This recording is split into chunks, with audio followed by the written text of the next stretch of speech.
Dans le Nouveau Testament, il n'y a aucun verset où Dieu nous demande de l'aimer.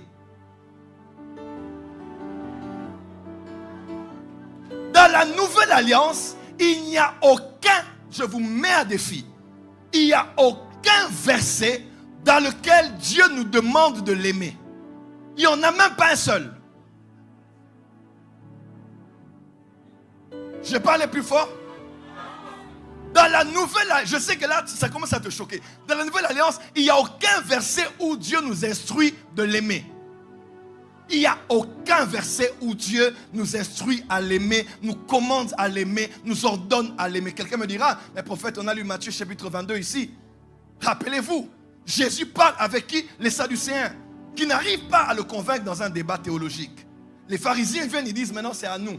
Quand les pharisiens viennent, un d'entre les pharisiens, docteur de la loi, il parle au Seigneur et dit, Seigneur, j'aimerais que tu me dises maintenant là, quel est le plus grand commandement?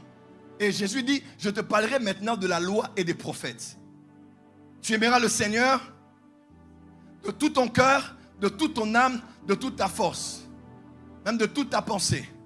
Et tu aimeras ton prochain comme toi-même. Il dit, ces deux versets sont les versets dont dépendent la loi et les prophètes. En d'autres termes, Hakim, tu aimeras le Seigneur ton Dieu n'est pas un verset de la Nouvelle Alliance. Dans la Nouvelle Alliance, Dieu ne nous demande pas de l'aimer. Oui, parce que ce qu'on a lu, Jésus a dit, c'est la loi. Elle est prophète. Donc dans la loi, le commandement est là. Aime Dieu de tout ton cœur, de toute ton âme, de toute ta force, de toute ta pensée. Et aime ton prochain comme tu t'aimes toi-même. Et ça, c'est la loi.